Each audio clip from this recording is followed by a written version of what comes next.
Hello, everybody, and welcome to our College Week. And glad to have you all here with us. Now, I'm just going to ask for somebody to say, yes, they can hear us, because we just want to check we've got the sound before I start rambling on and no one can hear anything.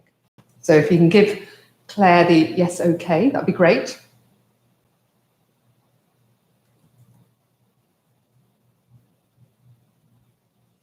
Or not.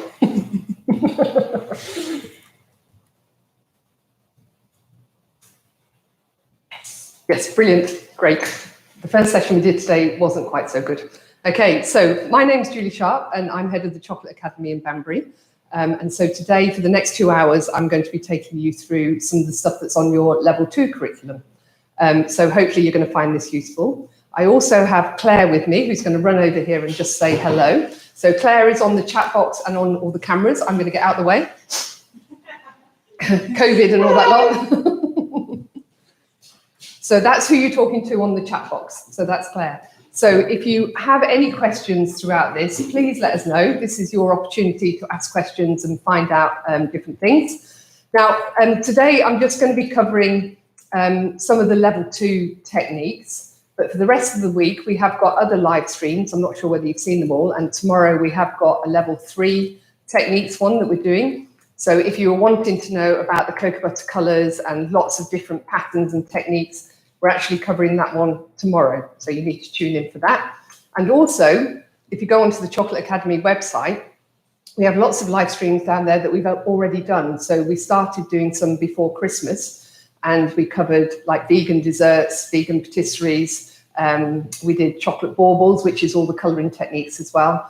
And we did, what else did we do, Claire? We did tempering. Mark did a lovely tempering one.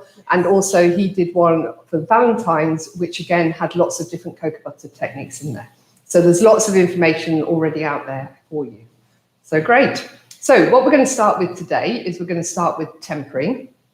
But today I'm just going to do a very simple tempering and I'm going to do the microwave tempering and talk to you about that. And like I said a bit earlier, tomorrow we're going to go through all the different methods because I think in the level 2, you just need to know how to temper. And then it gets a bit more complex on the level 3. So one of our favourite ways to temper is in the microwave because it's very quick and easy and it's not messy. You know, if you start pouring the chocolate out onto the table and all that kind of stuff, it can all get very messy very quickly and then you have to clean it all up. And in your workplaces, often if you're trying to do some chocolate work, you don't necessarily have a lovely big marble slab like I've got here. You've just got a little space in the kitchen and hopefully you've got a microwave there. So it's really easy to do. And if I'm tempering at home, this is the way that I do it at home as well. Because again, I have got a lovely big marble at home, but I don't want to get that really dirty. So when we start with chocolate, we start with the chocolate that comes in a bag. So I'm using the 811 chocolate today, which is a 54% cocoa solids. So it's a really nice dark chocolate. So when we talk about percentage, we're saying it's 54. So that's saying it's 54% cocoa mass and the rest of it is sugar. So if we were to use a 70% chocolate, what we're saying is we've got a 70% cocoa mass and then we've got a 30% sugar. So that's what these different percentages on the chocolate bags mean. It's just telling you the ingredients that are in your chocolate. So this one, the 811, you'll most probably see in your colleges. And it's really easy to use because it's a 3-drop chocolate. So you see on the bag, it says 3 drops. And what that means is it's a medium fluidity. So it's really good for all round work. So it's great for making chocolates. It's great for covering biscuits, which we're going to do in a bit. It's great for making ganaches, mousses, all that kind of stuff. It's got a really nice chocolatey flavour, but it's not too strong. It's not... Sometimes you get the 70s and the 80s and they're really quite give you a kick when you eat them. This one is one of the best-selling dark chocolates in the world and it's because of that lovely flavour profile we've got in there. Another thing to talk about is when you start working with chocolate, these chocolates come in these bags and these bags have been specially designed to hold chocolate and to keep it well for you. So they do have a strip along the top here which you can reseal the bag. And that's really important. So once you open it, it's really important to reseal it again to keep all that flavour and freshness in your chocolate. Because if we left it open and then you're in a kitchen or you've got it in a store cupboard, whatever the smell in that kitchen or what's in that store cupboard, your chocolate will absorb those smells and it will start to taste like that. So if we have this sat next to some dishwasher tabs or something like that, or onions, that chocolate will start to absorb those smells and you'll lose that beautiful flavour.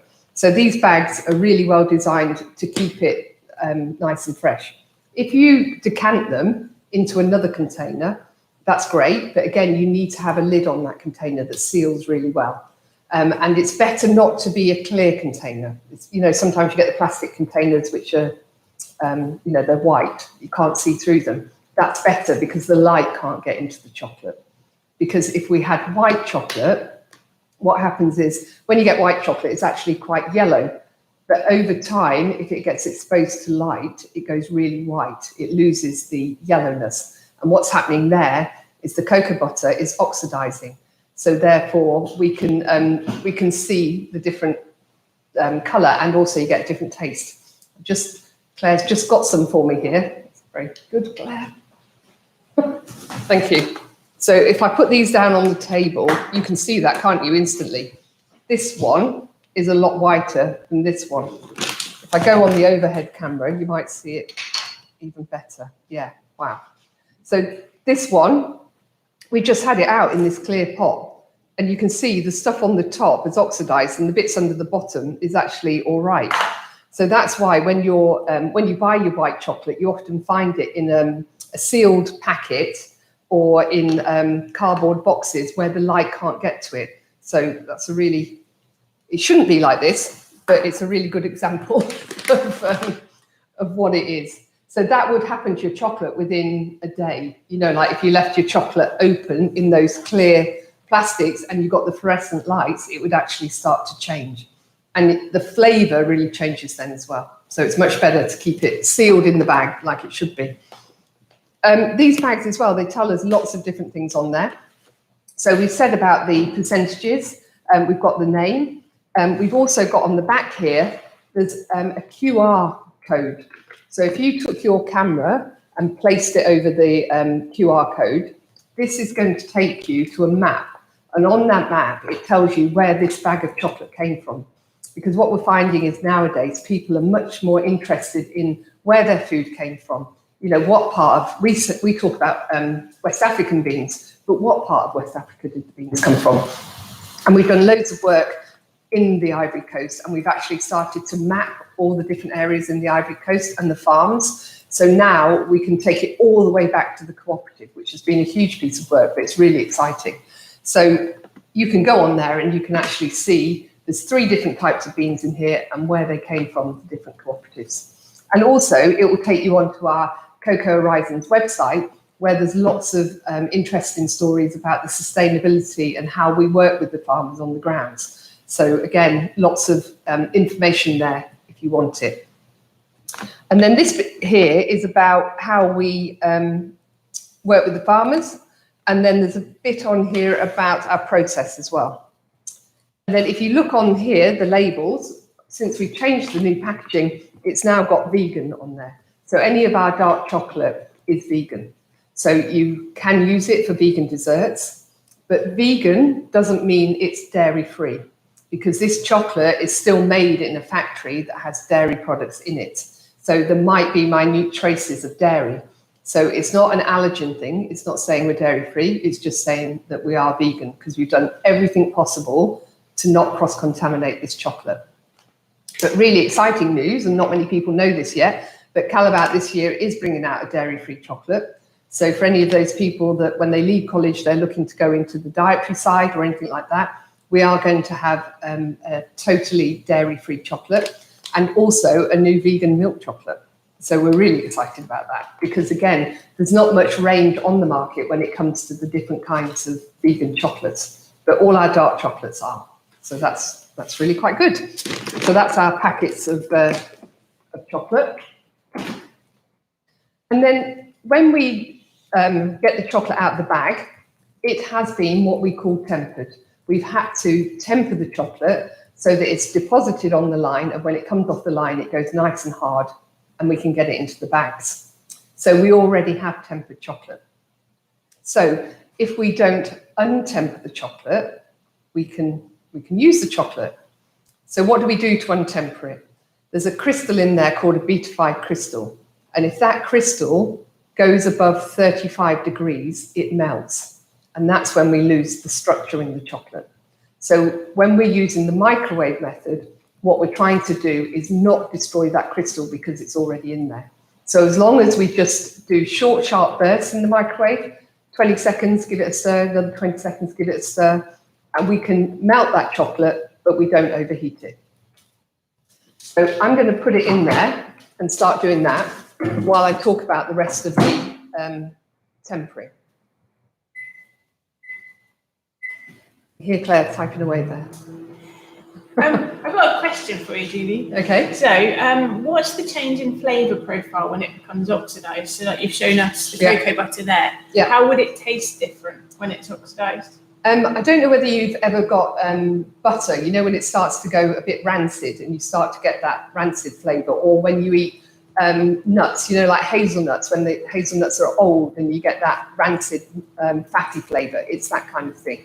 You can really taste the difference. Although saying that, I think this country is quite used to eating chocolate like that, because often when you see it on the supermarket shelves and things, it is quite white.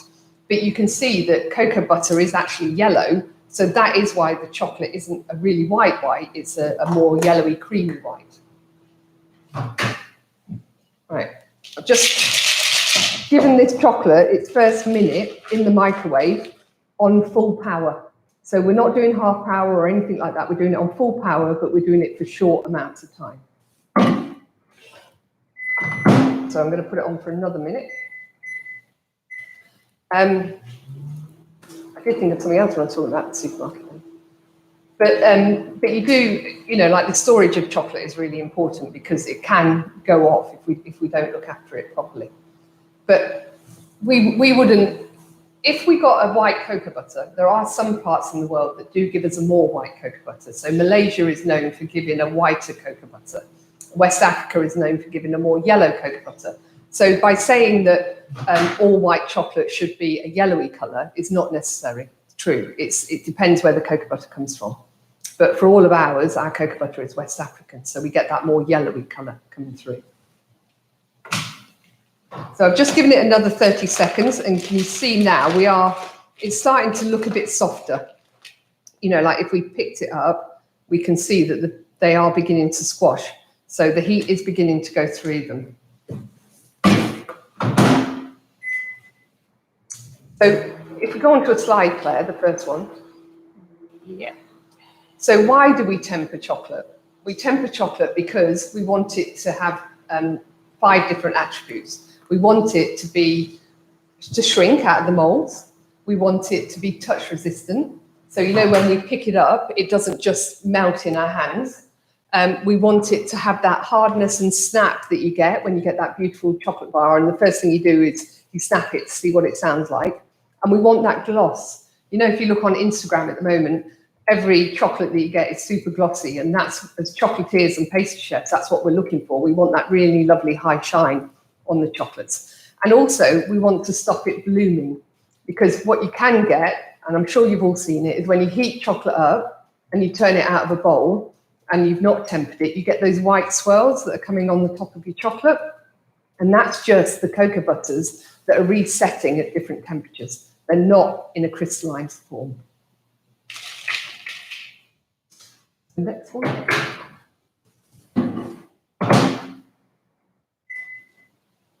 So here, this one, you can see when we're talking about this crystal, this is a beta-5 crystal. And here you've got the unstable and the stable crystals. So the unstable crystal is the one at the top, and it looks very, like it's got lots of holes in it. You imagine that all coming together,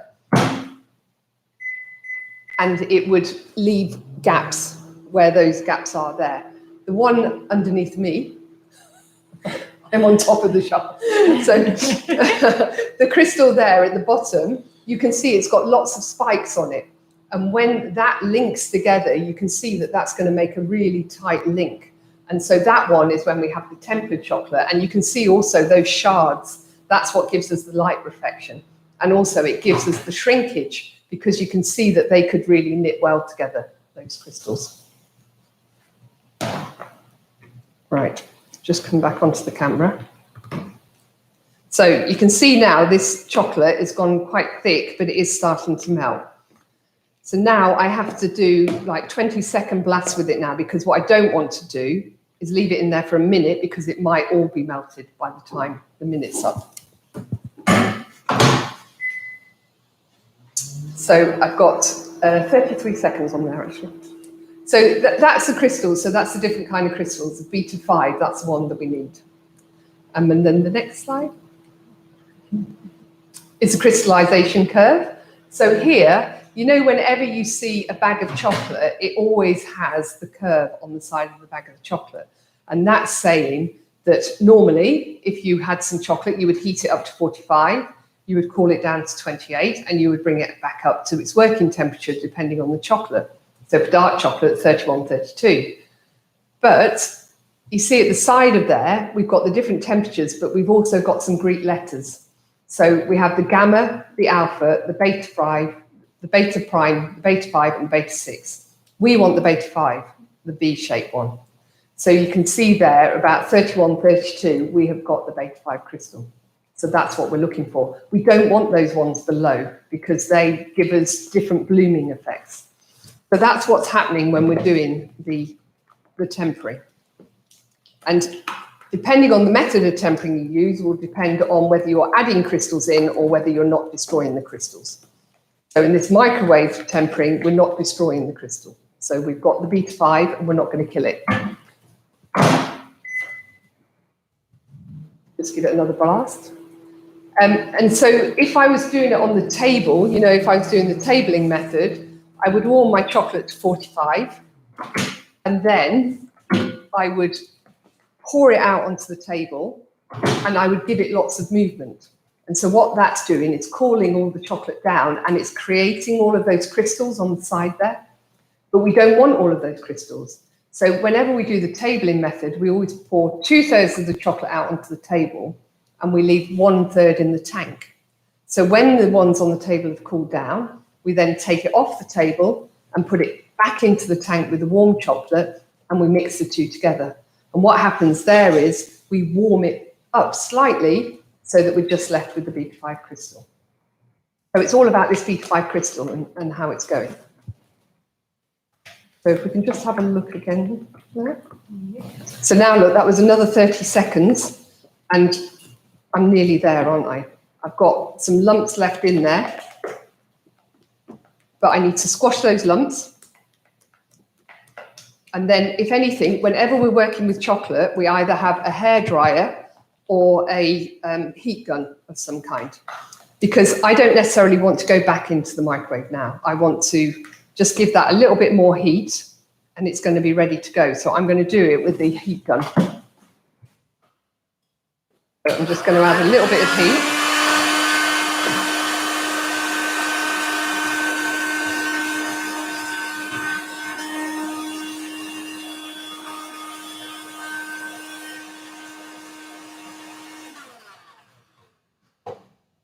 Right, so giving it some heat, and then again, I'm just squashing out those last few lumps.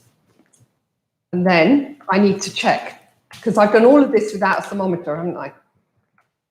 So how would I know whether my chocolate was tempered or not? I'm going to do a test. So I'm just making sure I scrape down the sides, because when chocolate is tempered, it will set within 3 minutes. And if we have it all up around the side, that bit's going to set first. So I've got a little scraper. You could use a piece of paper. And I'm just going to dip it in. And then I'm going to leave that to set. And what I'm looking for is, will that set within 3 minutes? If it sets within 3 minutes, I know I've got the beta 5 crystal in there, so I'm good. If it sets within 3 minutes, but it has streaks, you know, when you hold it up to the light, I'm going the wrong way. When you hold it up to the light, you'll be able to see the streaks. That would mean I've got the beta 5 crystal in me, but I'm a little bit hot. So we would carry on stirring it just to cool it down a little bit. If that's set within a minute, it means I'm too cold. So I need a little bit more heat. So although the thermometer is really important, The thermometer is not telling you whether you've got the crystals in there or not. It's just telling you the temperature. Whereas looking at it on a piece of paper or on a spatula or something like that, you actually get to see what's actually happening in the chocolate. So I'm going to leave that down on the side. Equally, I could just use a piece of paper. So I could just take a piece of paper and take a little test, and we'll put that down as well. Any questions, Claire? There's a lot of chat. There's a lot of chat. There's a lot of chat. Okay, so where's the best place to buy our products from? So it would depend where you are in the world or in the UK. So all the big distributors like Booker's, Brakes, Big Food, all of that, they do the chocolate. So that's quite easy to get hold of. If you wanted to buy it online, Keylink are really good. So Keylink do all of the chocolates. They do all the chocolate molds, all the chocolate colors, all that kind of stuff. So they're a really good one-stop shop for everything chocolate. Because once you start making chocolates, all of a sudden you think, oh, I want to put them in a bag, I need a ribbon, and they sell all that kind of stuff. So Keylink are really good. Vantage House is another one that sells the chocolate, HB Ingredients, and they're all online, so you could get that delivered to you. But then your local distributors, you know, like if you work in a pub or a restaurant or anything like that, a lot of the smaller distributors will be able to get hold of it because they can order it in. So we're now just about to sell 400-gram bags as well. And they're going to be going into like farm shops and garden centres and things. So, you know, if you start looking around, I think you can find it quite easily. You can buy it on Amazon, but it's very expensive. Do you know what I mean? It's much better if you can find it in a Booker or Keylink or something like that. It's not so expensive. And you haven't used the temperature probe at all? No. Tell us about it, too. Why? Why are you not taking the temperature? Because I don't want to. No, because, so the way I've done it is I knew that I'd started with tempered chocolate. So if I was seeding or if I'm using any of the other methods, I would have used a thermometer. We don't like these thermometers because although they give us an idea, it's telling me I'm very hot. You see, this is where it doesn't work. So that's telling me I'm 35. And what did I say to you? That if I'm at 35, I would have killed all the beta-5 crystals. But if we look at the chocolate is set. So I know I'm all right. Because that thermometer, all it's doing is giving you the surface temperature. It's not actually giving you the temperature inside the chocolate. And because chocolate is so thick and so viscous, you can have different temperature amounts in different places, especially if you've got one of the bigger bain-maries or something like that. Now, I don't know if you can see. There is some streaks on there. You see that there? Not really? Not really. Yeah, it is a bit dull. And there are a few streaks on there. So that was telling me, I've got the beta-5 crystal, so that's great, but I'm a bit hot. So it wanted me to carry on stirring it a little bit. But while we've been chatting, that's cooled down anyway. So then if we are going to use the thermometer, we would always use one of these, you know, the one with a probe that you can actually put in. So we need to mix that around and always make sure you don't just hold it in one place. You move it around. Gosh, look at the difference. It's actually 30, 31 degrees. And that other probe was telling us it was 35 degrees. So that really shows you it's no good for chocolate. Yeah, 31 degrees. So it's spot on. Thank goodness. So that chocolate now, though, I'm going to leave it to one side, and you will see that that chocolate really starts to thicken quite quickly. And again, if you're at work and you're just doing a small bowl, that can be quite a problem. That is why we always have the heat guns or the hair dryers to hand, because as it starts to thicken, what I want to do is know the flow rate of my chocolate. And if I know that, I can keep heating it to come back to that flow rate.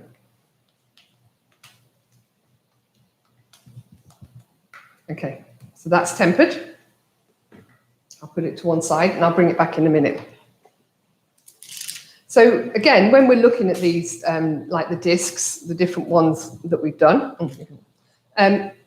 we want to see, am I touch sensitive? you know, when you're holding it, not really. You know, sometimes you pick up the chocolate, and as you touch it, your finger starts to melt through the chocolate. That means that you haven't got the right crystal structure in there. So this one is not melting. It's good. It's not going to give me the snap yet because it hasn't had enough time to set. But in 20 minutes, I'll be able to pick that up, snap it, and it would be absolutely tempered. So you see, with that one, we didn't do anything. We just took the chocolate out of the bag and we made sure we didn't overheat it. Now, can you reheat the chocolate too many times? No. So with the chocolate, if we kept working with this, I could keep working with it all day.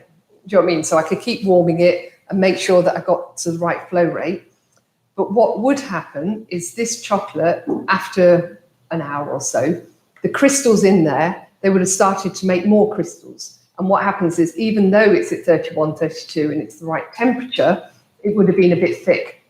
So what we have to do then is work with it a little bit higher. So that's why we're talking about work out what the flow rate of the chocolate is, because we might be working with it at 31, 32. Then after an hour, you'd be doing 32, 33. Then after 2 hours, you might be at 33, 34 to keep that same flow rate. But as soon as you hit the 35, that cocoa butter crystal melts and you lose it. So then you would have to re-temper your chocolate. But if I was doing this method and I overheated it, you know, you put it into the microwave, somebody called you, you walked off and you came back and it had gone above 35. And you're like, oh God, what do I do? Then we can do something called seeding. So then what we would do is we would heat this chocolate up to 40 degrees to melt all of the crystals. And then we would add in 15 to 20% of the buttons, because those buttons, remember, are tempered, so they will seed the chocolate. That's what seeding is. They're giving them the crystal. But that first 10% is just cooling down the chocolate. So we would take it from 40 or 45 to 35. And then when you get to 35, what you need is some of those buttons still in that chocolate, because as you stir those buttons in, they're the ones that are giving you the beta-5 crystal. So that's how the seeding method is working. So either method work. And sometimes when people say, I'm doing the microwave method, what they're actually doing is seeding in the microwave. But you can seed in the bain-maries, the tanks, you can seed in the big wheel machines. Lots of different methods have the seeding method. But it's only the microwave one where you don't have to temper the chocolate. You just have to keep it warming up slowly. And I did have one of the first jobs I worked in, and we had an old prover that didn't work.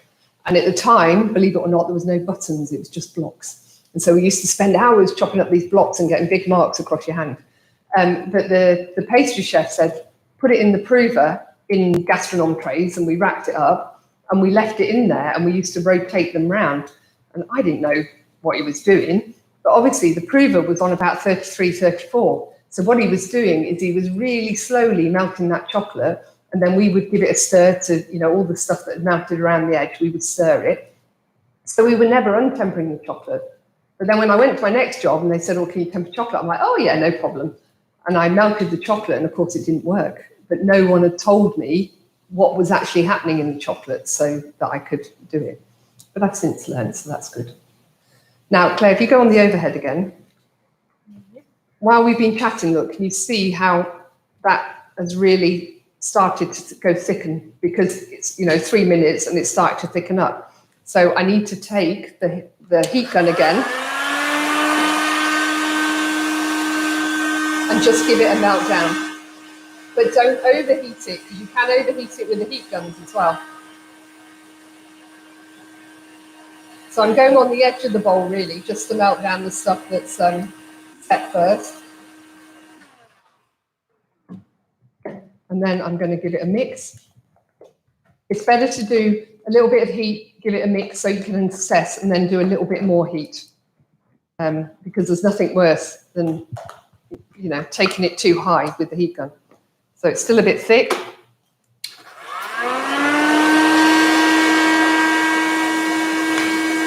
So just a little bit more heat. And again, the more you do this, the more confident you get with it and the easier it becomes, because again, you know, by looking at the chocolate, the thickness of it now, you know, like I'm back to a flow rate again. Because the flow rate's important when we're going to do the next bit, when we mould our chocolates. Oh, there we go, nice and thin again. But I would take a test now because I've heated it. Have I overheated it? Is it still okay? I need to know. So it's worth doing the test, you know, every time. So there we go. That's what I do. We keep reheating it and it's fine. If you, you know, like you finish with this chocolate for today, you don't want it anymore. So you're going to heat it up and heat it to 40 and then turn it out onto some paper. When you come back to it the next day, it's going to look really, lots of swirls on the top of it and it's going to look untempered. And if that happens, we can melt that in the microwave again or in a bain-marie, and then we can seed it. There's nothing wrong with that chocolate. It's just the cocoa butter has come out of its structure, and so therefore it's not giving it a very nice appearance. So I'm going to move that out of the way. Right, and so if we go back onto the slides, Claire, I can see you chatting away there. Yeah. Next one, please. Too many buttons to press. There we go. Right. With it. So if you've got the right amount of crystallization in there, what you've actually got is 0.4 to 0.6% of this beta-5 crystal that I've been talking about. And so that will give you the really nice shine, the nice contraction, the snap, all those things that we're looking for, and the bloom. We don't get the bloom happening. So it's less finger sensitive and resistant to bloom. So I think we've got a bloom picture. So folks, bloom, yes. So there we go. That's what it looks like. And I'm sure all of you have seen chocolate looking like that. And that's fat bloom. So what's happened there is, like we said, we've heated it up to 40 and above, and we've melted all of the cocoa butter. So when we pour it out, all those different crystals that we were talking about earlier, they're all going to start setting at different temperatures. And this is where you get some swirls, you get some that will look like little diamonds, you get some that look like really white, some looking a bit more brown. And that's because they've set at different temperatures and they are different cocoa butter crystals. So cocoa butter is very clever, very clever piece of thing. So we don't want fat bloom, even though that looks beautiful. We wouldn't be very happy with that because it would have that crumbly texture when we snapped into it. And if we were doing that in our chocolate molds, if we put that chocolate into the chocolate mold, it wouldn't contract and it wouldn't come away from the mold. So you would end up having real trouble trying to get it out of the mold. So for molds, we've got these lovely polycarbonate molds, and you can see that it's got a really lovely shine in there. Oh yeah, that's good. Now, because that mold has got that shine, when our chocolate goes onto that, it's going to pick up that shine because chocolate is really clever. So it will mimic whatever you put it onto. So if you put it onto bubble wrap, it's going to mimic exactly the shape of the bubble wrap and also the shine on the bubble wrap. If you put it onto, this is why we often use these plastic acetates, because again, they've got a shine on them and the chocolate will mimic that.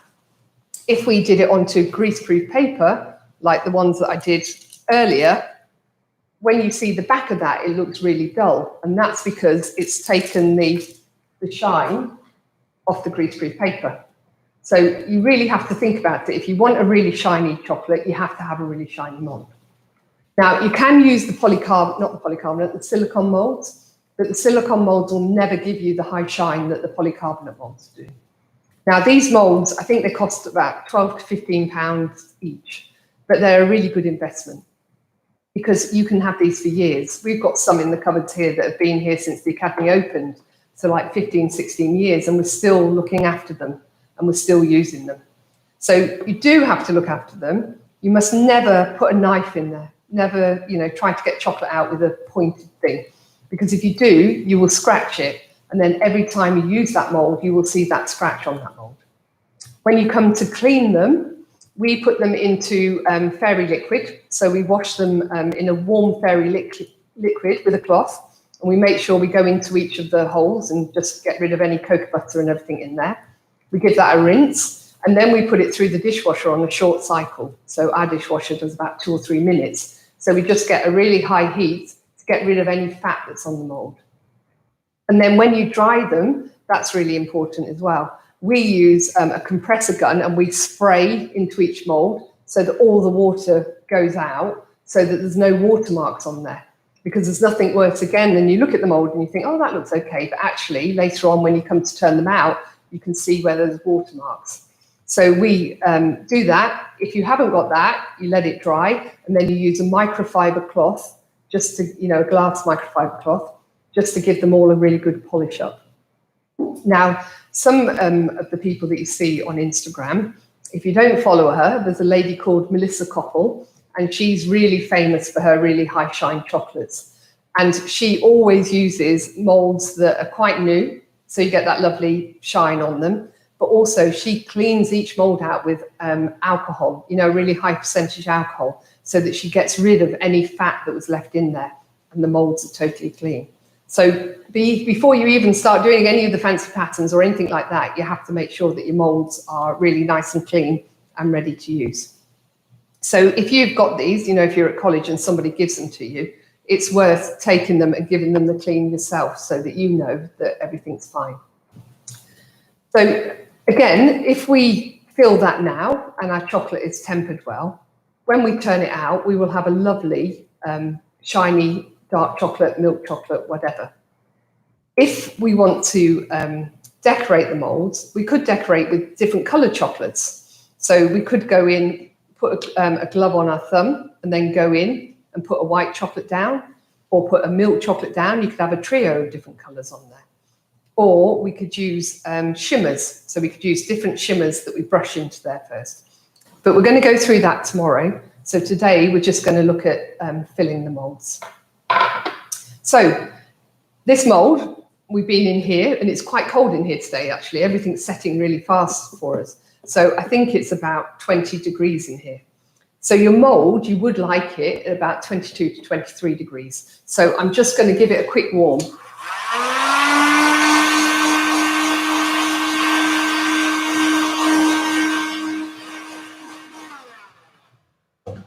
Because again, depending on where you store your molds, I mean, we've been speaking to people recently that have been working in factories that when we've had the -10 or whatever, their factories have been about -1, -2. So that means their molds are -1, -2. So if you imagine trying to put chocolate into there, it was instantly setting and giving them really thick shells and wasn't looking very nice. So you need to make sure your environment's right.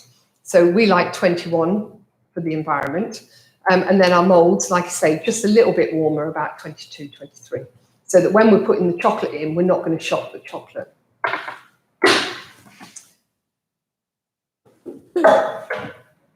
I told you ours is really cold. My chocolate's setting in the bain-marie.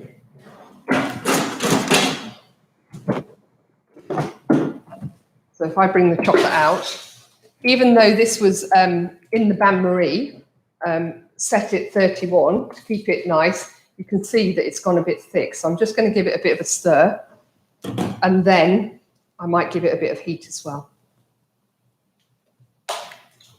And then, even though this one I knew was tempered before we started, I just want to check and see how this chocolate's reacting. So the first thing I'm going to do is check the flow rate, which is good. And then I want to make sure that the chocolate's tempered. So I'm going to do that little test. Then I'm going to place it down. But then we're going to think about filling our molds. So when we fill the molds, we want to go from one end. So we're going to go, if I was filling, I would go from one end right up to the top. Claire's going to change the angle for me. She's so busy typing to you, she's not changing the angles for me. Sorry. So I'm going to go right up to the top. What you don't want is to get chocolate all the way around the edge of the molds, because it becomes a real pain to try and clean. Your hands all get messy, but also when you've got to clean it later on, it's a lot. So you could use just the spoon to go up, or you can use a ladle. So you can also use a ladle to actually fill your molds. This ladle's cold again. So if I put my chocolate, if I put it straight into the chocolate's going to set all the way around the ladle again. So I'm just going to warm that up as well.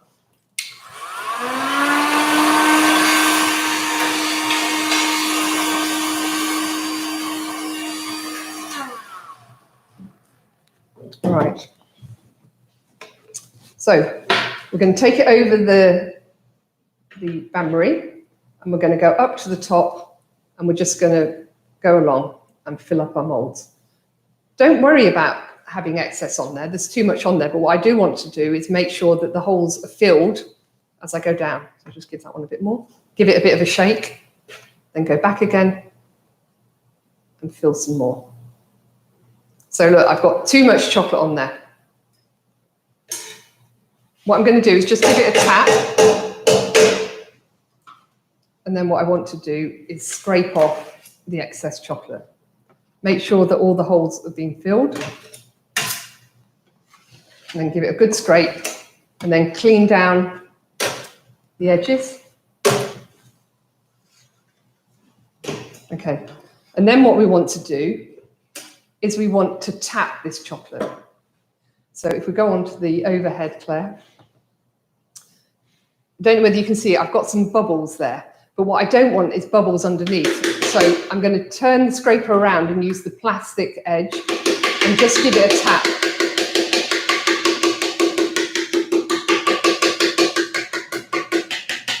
Now, if I didn't want to do that with the scraper, I could just put it onto the table and give it a really good tap.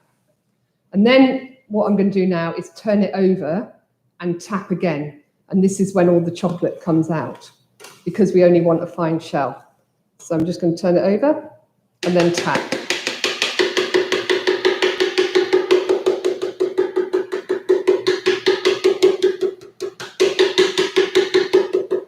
And you can see the chocolate coming out, and then you want to have a look.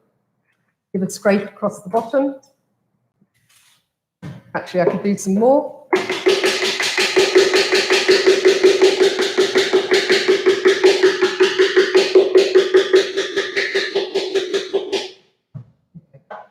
And then scrape it again. So then you can place it down onto the table and you can give it a scrape. So make sure you want to get as much chocolate off there as possible, because if we leave any on there, when we go to seal it later, we won't be able to get a nice even seal. So we need to take any excess chocolate off there. And then again, scrape down anything else off your edge. And then we're going to place them on the side like that. So you can turn them down straight away, and then you get a little lip. We do that more if we're doing Easter eggs and bigger molded things. We often fill it and then we'll turn it over, right over, because we want that lip when we're sealing it, when we're putting the two eggs together. But on here, we don't necessarily want that lip. And also we want the airflow to get around there, because we want the heat to come away from that chocolate really quickly. If we turned it upside down and left it upside down, as it contracts, each little hole would get its own heat system in there, and you can untemper your chocolate by leaving them turned over for too long. So again, if you were a chocolatier as well and you've got hundreds of these molds to do, you wouldn't turn them all over because that would take forever. You just line them up. And then once you've filled them, you can go back to the first one and start filling it with the ganache.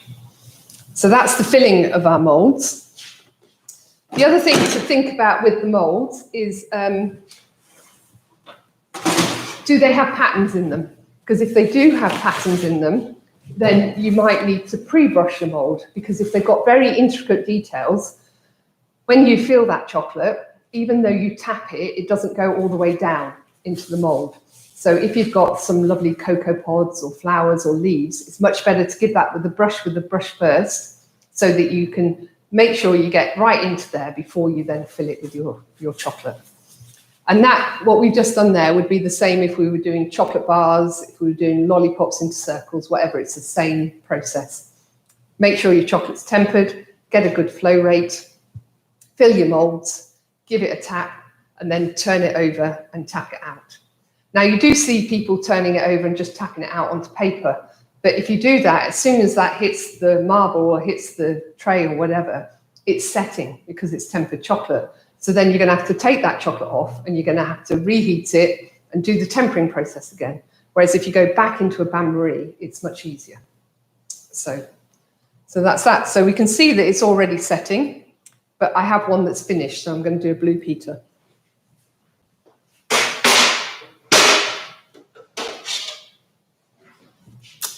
So here we have some that are already finished, and we're going to look at the ganaches. So when we're doing this, we need to put a filling into them. And when we put the filling in, we can do layers. So we could do a bit of gel in there first, some caramel. You can do all sorts of different things. But also, we're going to put the ganache in there. Now, the ganache, depending on what we're using it for, will depend on how we make the ganache. So if we're doing a ganache for a cake, that's a 1-to-1 ganache. So we usually use like 100 cream and 100 chocolate. But if we're doing a ganache for a chocolate to go as a filling, we have to think about how long our shelf life is going to be. So if we did a 1-to-1 ganache, there's a lot of water in that cream. So that means that we actually have quite a short shelf life. They would only last a couple of days at room temperature. So as chocolatiers, when we start thinking about ganaches, we have to go into a lot more complex details. So how much available water is there? How can we capture that water? And that's when we start using all these different sugars and different glucoses and things like that, which again, we're going to go into in a bit more detail on tomorrow's one, the level 3. But for now, we're just going to make a 1-to-1 ganache. So I'm just going to take my ladle out of my chocolate. And then just before I finish with this chocolate, I'm just going to give it a little bit of a heat because I'm going to need it in a minute for backing off the chocolates. So you have to keep an eye on it once it's tempered.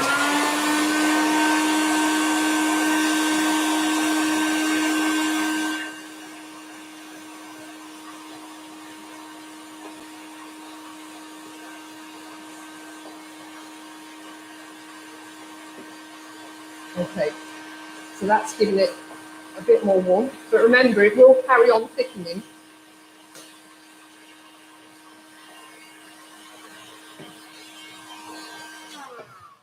People think if they've got these melting tanks and that's it, it just keeps it totally all right for them, but you still do have to know what you're doing and understand what's going on in the chocolate. Okay, I'll have to give that another warm when we come to use it.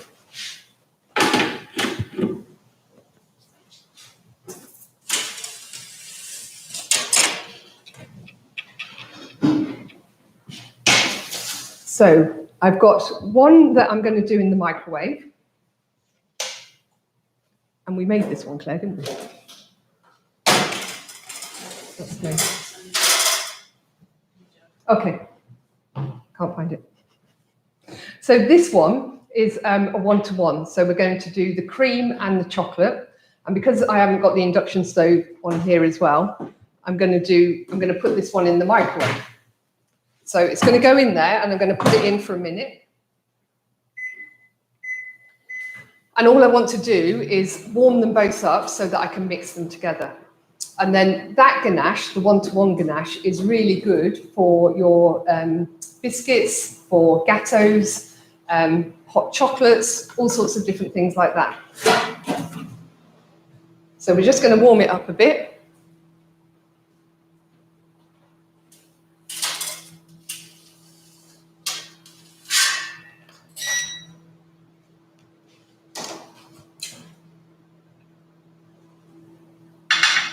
And I've got some biscuits there that I've made, and then some finished ones, and then I've got some here to show you how to do.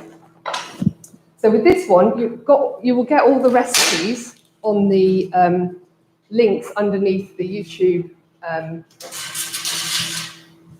where you signed up for the YouTube today. So I've just given it a minute, so I'm just going to take it out and just give it, I don't want to give it a real whisk, because if I'm going to use this to glaze a cake, I don't want to have loads of bubbles in there. So I'm just gently stirring it. And then if I had a hand blender, I could just use the hand blender in there as well. But don't use the hand blender up and down because I'm going to be using and making lots of bubbles. So I just want to be very gentle with it.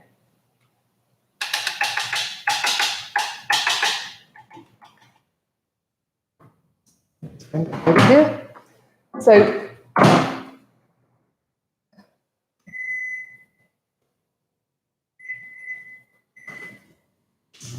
So the ganache that I'm going to use in the shells and the ganache that I'm going to use for the biscuits, cakes is different.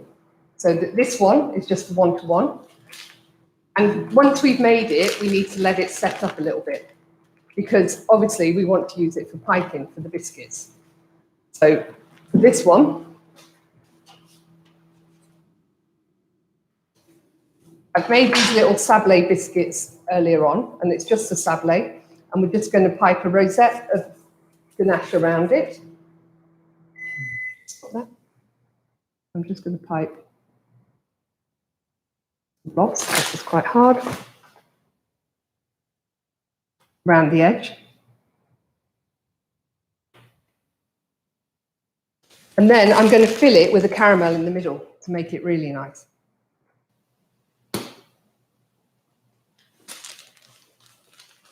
So you can put your little top on. And then if we wanted to as well, we could then enrobe these biscuits in chocolate, make it really decadent. There we go, that's a lovely caramel and chocolate ganache cookie. And that was really quite easy to do. That caramel is actually a Calabat caramel. So it comes already made. But of course, you can do your own fruit caramels or anything. So you can make lots of lovely different types of biscuit. But we've also got a crunchy filling called Cara Craquin, which is really nice. And I put that in the middle of these other ones.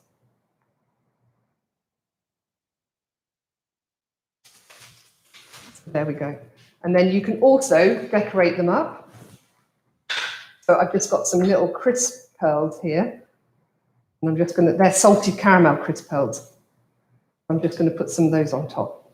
And these are really, so it's adding another layer of texture and crunch to the biscuit.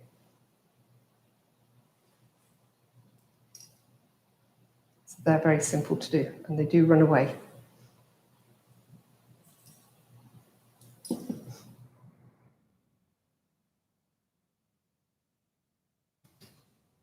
So there we go. We've got the little crunchy bits in the center and at the top. And you can use, you know, when you use that sablé recipe, it's really good. It doesn't move. So you can cut all sorts of different shapes out. So if I just show you the other ones.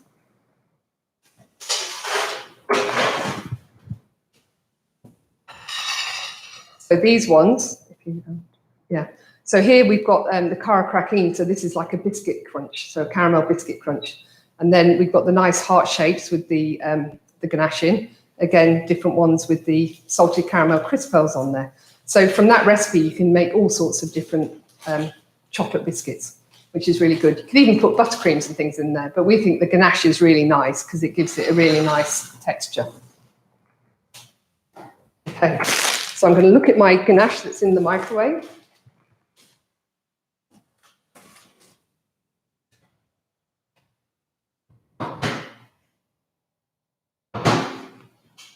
Okay, so this one, again, I'm just going to give it a stir.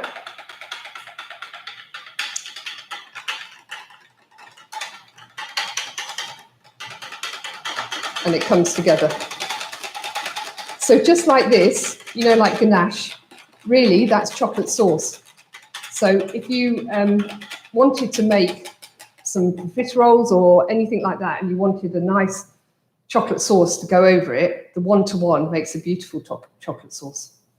Now that will set up in the fridge, and so you could then add in butter, glucose, some other bits, and you could make your piped ganache. And again, you've got all these recipes coming on the YouTube channel afterwards. So with this one now, this was just the cream and the chocolate, and I'm going to use it to glaze a cake. If I was going to have the cake in the fridge, so say I'm going to glaze it now and it'll be fine, and it'll be fine for, say, a day. But if it needed to stay in the fridge longer than that, what can happen is the ganache can start to crack on the top. So if you wanted a glaze that was going to last longer, then you would add butter into it or glucose into it to make it a bit softer so that it would stay together for longer. Same with the chocolate tarts. This ganache now, I could pour it into a chocolate tart shell and it would make a beautiful chocolate tart. I could put some of that caramel in the bottom and make a salted caramel chocolate tart. So, very versatile ganache. But again, if I wanted to keep it in the fridge for a couple of days, I would add some butter into it as well to soften it a little bit. Okay, so with the ganache, we were saying that all the different things we can do with it. We can also layer up the cakes. So the same ganache, the one-to-one ganache, I've used that as a layer in the bottom of this cake. And then I'm also going to use it to glaze the cake. And if I let this go cool, so I let it cool down to about 32, 33, you can then whip it, and then you get something called a whipped ganache. And then you could use that to pipe around the edge of your cakes and put some rosettes on the cake. So, a ganache is a really versatile thing. So I'm going to go around the edge first.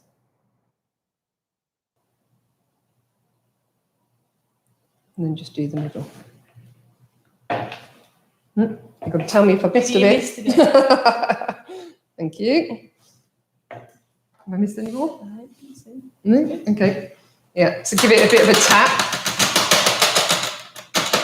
And then just let the glaze fall down the sides. But again, it's just something that it's quite simple, isn't it? But when people look at that cake now, it's a really rich, decadent chocolate cake, when really it was very easy to make. And then inside, I've got a coffee buttercream and choconde. So I don't know whether you've made gâteau opera at college yet, but it's a take on the gâteau opera. Because my nephew, his favourite birthday cake is gâteau opera, believe it or not. I think I did it once and I shouldn't have done. So now every year I have to make that for him. So once we've let the glaze come down, we need to put our palette knife underneath. And then we just want to move it around on top of the grill, just to get rid of any excess. And then we're going to move it across onto our cake board. And that's it. And then, of course, all the rest of that ganache that's in the tray can go back in, because what you don't want to do, I put a cake card underneath that cake as well, because I didn't want any bits of the cake falling into my glaze, so that I can use it again for other things. Now, this hasn't got a long shelf life, remember, but the cake is going to go into the fridge, so that's fine. But if I was to leave it outside, it wouldn't have a long shelf life. So we're looking at 2 days on the shelf life. So make sure you always refrigerate it. We've got questions, Claire, or are you doing all right? I think people are hungry. Oh, good. They're a bit hungry now. A good question. So we have one. Do we have a book with recipes and techniques? I've recommended the Jean-Perre Wybauw book. Yes. So we think that one's great. Yeah. There's another guy called Ramon Morato. Now, this is a Christmas present book, because this one costs a lot of money. I think it's about £75. But if you wanted to know anything about it, it's called Chocolate. It's very easy. And it's a lovely green cover. And he is the world's expert in chocolate. But it goes through everything. So it goes through the bean to bar, it goes through the tempering, it goes through mousses, chocolates, desserts, cakes. And at the beginning of each section as well, it tells you about what you would need or why certain ingredients are happening. So we like cookery books that actually tell you something as well. It's great to have a recipe, but I want to understand why I'm using those ingredients in that recipe. Why am I using glucose rather than sugar? What's the difference in that recipe? And he explains all that kind of thing as well. So that's a really good one to look at. But Claire's right, Jean-Perre Wybauw, he's just, he had 3 or 4 books that are all brilliant chocolate books. A great decoration book. If you're looking for chocolate decorations, he's done a really good decoration book. But he's got one book now, and I think it's called Gold, is it? I think so, yeah. And so that's his whole 4 books in one book. And again, I think it's £70. Yeah, but really worth it. It's got everything and anything you could think of to do with chocolate in there. It's really good. Good question just come in. Okay. Does the chocolate have to be tempered for a ganache? That is a good question. Very good question. So for that I've just done for the cakes, no, the ganache doesn't need to be tempered. If I was going to do a ganache and I'm going to place it into the chocolate mold, it's better if it's tempered, because what happens is when it's tempered, it's got a really good structure and it's going to keep the moisture and the flavour in there. If it's not tempered, what happens is it's much looser, and so therefore the air can get out of that chocolate very quickly. So this is when we're talking about shelf life. So, you know, if we wanted something for like 6 months, it's better if it's a tempered ganache rather than an untempered ganache. If it's something that you're going to sell and it's going to disappear next week, it doesn't really matter whether it's tempered or untempered. Another thing is when you do the tempered ganaches, we can close them on the same day. So often you get recipes that say, leave your chocolate to pre-crystallize overnight. So, you know, they'll say, fill the ganache and then leave it. But actually, if you're leaving it to crystallize, the air's got bacteria and it's got molds and yeast and that kind of thing in there. And that rests on top of your ganache. And then you seal it, and you do have then sometimes problems with the yeast that then feed on the bacteria or feed on the ganache. You can get bacteria growing, that kind of thing. So from a health and hygiene perspective, tempering your ganache and closing them on the same day is much better than leaving them overnight in an environment to, you know, get things on top of them before you seal it. So yeah, so it's good. So we glazed that cake there, and we've done the chocolates. So we need to look at the moulded ganache. So with this one, again, you know, when we were talking about some different ingredients, I've got the cream, I've got some invert sugar, and I've got some butter. So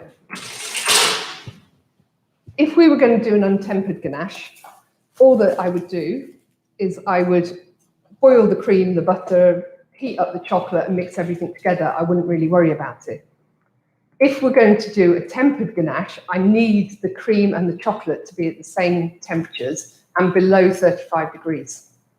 So we often use UHT cream because the UHT cream has already been pasteurized. And so if we heat it to a lower temperature, we already know that our cream is safe. If we were just using normal cream, then we would really need to reboil it. Even though it's been pasteurized, if you're looking for shelf life, you would still need to heat it up. So I'm just going to warm that. And I'm just going to warm my chocolate as well. So I'm going to put that in the microwave. And then depending on what chocolate you use, depending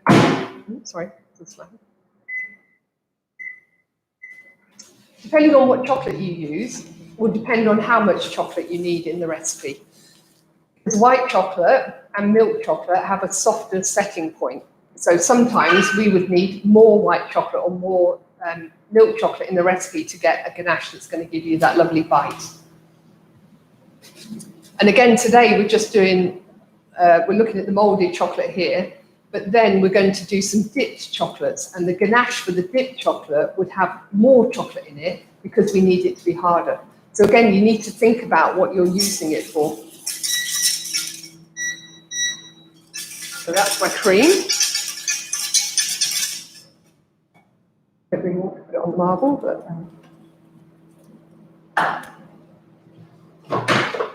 and then my chocolate.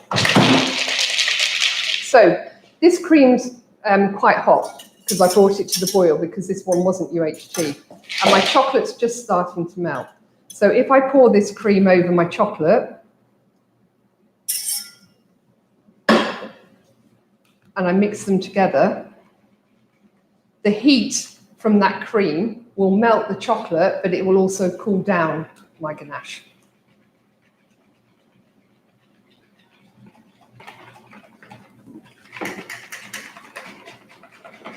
So you see, you've got a lovely glossy ganache there. Now, if I wanted to flavour this, I could flavour it with all sorts of different things. I could have taken a bit of the cream out and I could have added in some Baileys or some alcohol or something different to give it a nice flavour. I could have infused my cream with something. I could have had cinnamon or vanilla or star anise. And so I'm getting the flavour into the cream. Or what else can we do? I'm running out of ideas. So you can add like this sort of flavour spice, that spice drops. Oh yeah, they're good, aren't they? Yeah, so sort of like flavour oils, or you can use, they use them industrially, like compound flavourings. It sounds as bad as the taste sometimes, but yeah, there's loads of different flavouring options. Yeah. So with this as well, I've got a nice emulsification here. So I've whisked in the middle and then whisked out to get that really nice shine and that nice core. If you're doing more of the chocolate, again, it is good to use a hand blender or to use a RoboCoupe or something like that that's got a really nice high shear on there. And that will give you a really good structure in your ganache. Because again, the structure plays an important part in shelf life as well. So then when we have this chocolate, we then need to cool it down a little bit. So I'll just take a temperature test. I think I'm a bit warm. But we want to add in our butter. But that butter there, we want to add in soft butter because we want to add in some creamy texture to our ganache. So that is at 38. So we're a little bit hot. We would like to be going in at about 32 or something like that.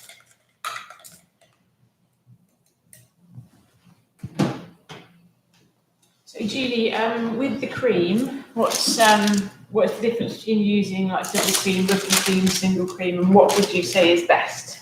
Okay, so we say a cream with 35% fat in it. So that's our equivalent to a whipping cream. Because sometimes if you add a double cream, or I know some people have used clotted cream, if you do that, there's too much fat in there. And so you know now, like when I'm whisking this together, I've added in my butter to give it a bit of a creamy texture. If your ganache has got too much fat in it, it will split. And it'll end up going really, well, it looks oily. It doesn't look nice. And that's because of the fat content that was in your cream. So the 35% is what you'll see in most chocolatiers' recipes. And would the fat content affect the fluidity as well? It depends. So if it was emulsified, would it be a bit thinner or more fluid? Not really. Again, you know, like a lot of the French recipes that you see, they do say boil everything together. So they would put their cream, their butter, and everything would be boiled together. And that's because they really want to make sure that they've got a really good crystallization and a really good pasteurization in their ganaches. So it gives them the longer shelf life. So most of the different methods will have a reason for why they're doing things, but there are lots of different ways to make a ganache and lots of different ingredients and things you can put in. I'm going to put this into a piping bag now.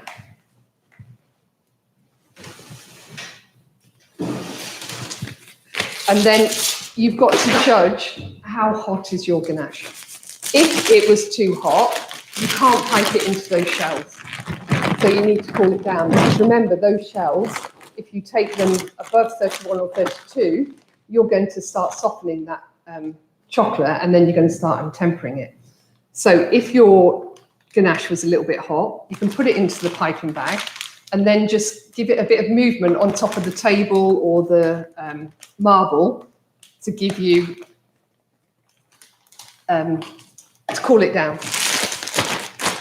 So we would just do that with it, just move it around a little bit, and it soon cools down.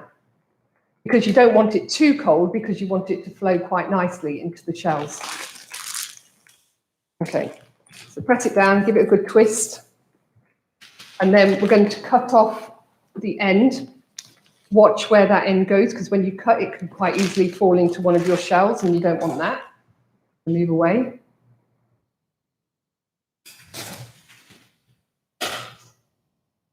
And then we're going to pipe straight in, go straight down, let your ganache come out, and then stop. And you want to use your hand as a bit of a lever. You see how I'm going, using the second hand to rest my piping bag in. And now what's really important is when you pick up these and have a look, that they're not, the ganache is not above here, because we've got to seal these later on.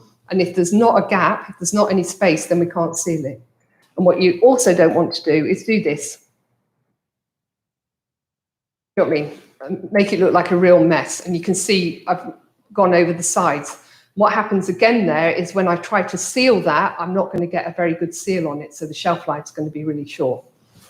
And the actual rule of thumb is the base should be the same thickness as the sides, because when you bite into it, you want to get an even bite when you're biting into it.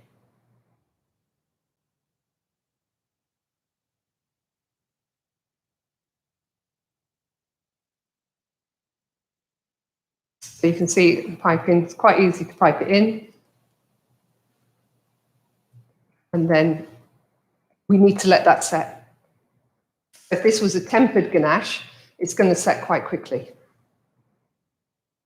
But if it was an untempered ganache, it might take overnight before it sets properly. So that's it. So we're just going to leave them to the side.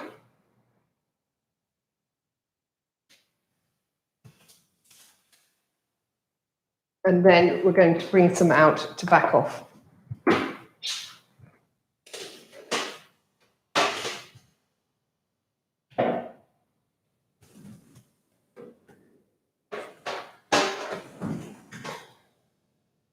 Okay, so I have two that's already prepared. And we're going to back them off two ways. We're going to use a transfer sheet on the back of one of them. And then we're going to use just our scraper on the back of the other one. So with the transfer sheet, I'm going to need chocolate. Now these might have been left out for a while and they do feel quite cold. So before I even thought about sealing them, what I'm going to do is run the heat gun over them again, just to melt that very top edge. Because then when I put my tempered chocolate on there, it's got something to stick to, and that will give you a really good seal. If I didn't do that and I put the chocolate on, the chocolate might just sit on top of there if it's quite cold, and then you often end up with the bases falling off your chocolates, which we don't want. So I'm just going to get my chocolate. That's it. That has set, because it's not been in the heater. Right, so I've just got to give it a warm up.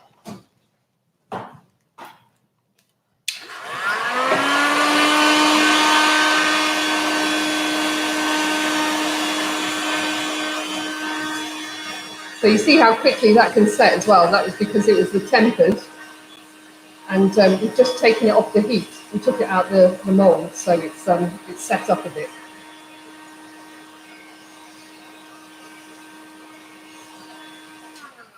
So give it some heat, and then start to give it a really good stir. I just splashed myself. Because again, what I'm looking for is the flow rate. Remember when I was talking, if we look at that, there is no flow rate there. So it needs a lot more heat.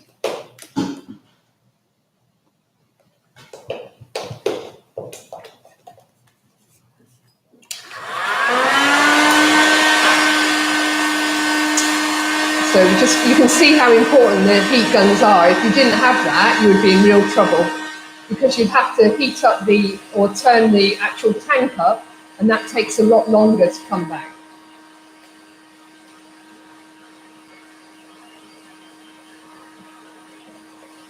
Okay, so we're nearly there.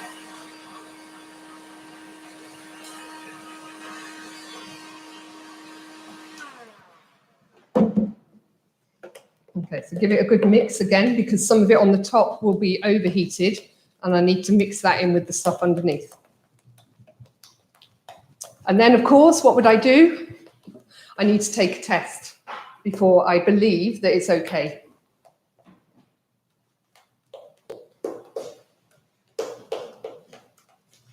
But it's looking good. So now when I look at it, you can see I'm getting the flow rate back. So for the first one, I'm not going to use a piping bag necessarily. The second one, I am. So the first one is where we're going to back it off and just use the chocolate in here straight onto the top of the mold. One more heat.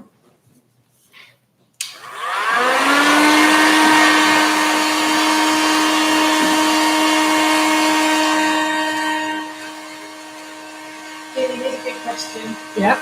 Do you ever get sick of working with chocolate? Never. How could You get sick of working with chocolate. No. It is funny though, you know, like, I'm not quite as much of a muncher as Claire. We always think Claire's being really good, but she's a secret muncher. So you do find that when you're working with chocolate all the time, you just go for the nicer chocolate. You know, I'd be a bit more discerning about what I ate, and I just have a couple of squares of it. I don't eat loads of it. I think it's one of those things, because you could eat as much chocolate as you wanted, you don't actually feel like you need a lot of chocolate. Do you, Claire? You always need chocolate. Right, so remember, I said I'm just going to give this a bit of heat.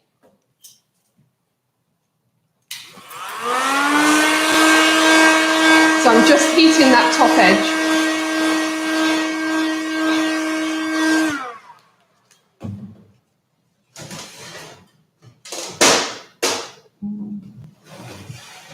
I've just got to clean off my scraper as well. Okay, so what I'm going to do with this one is I'm just going to take the chocolate and place it on here. You see, just with the spoon that I've got in my chocolate melter.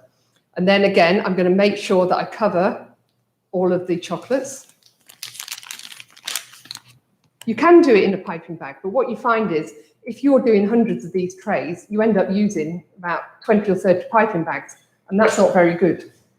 So then we give them a tap, then we take our scraper and we're going to scrape that way. So we just go straight down and scrape. And then scrape any excess.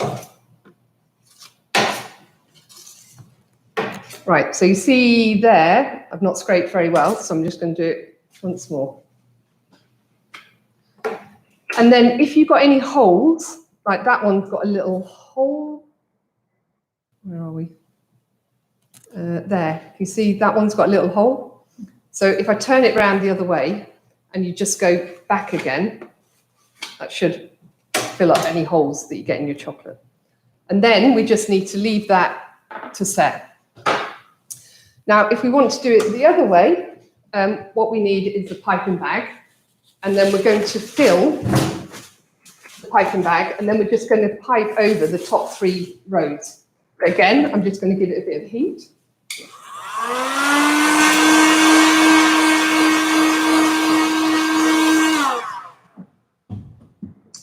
And this time I'm using the transfer sheet.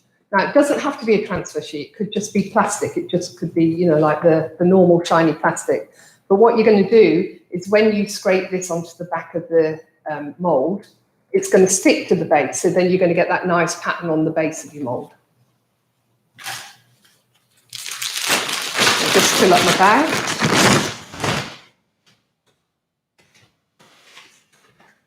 Again, you can use just the spoon and put it across the top 3.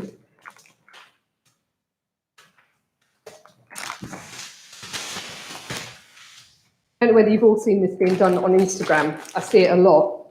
And what they do is they do it onto the marble, and then all the chocolate falls down the side and onto the base. And again, we don't want that to happen, because if we've got to do hundreds of these moulds, we want to keep our work area as tidy as possible.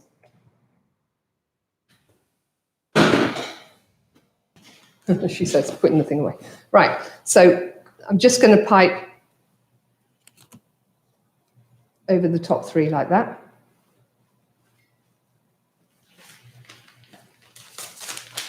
And then I'm going to get my acetate, and I'm just going to press down that top edge.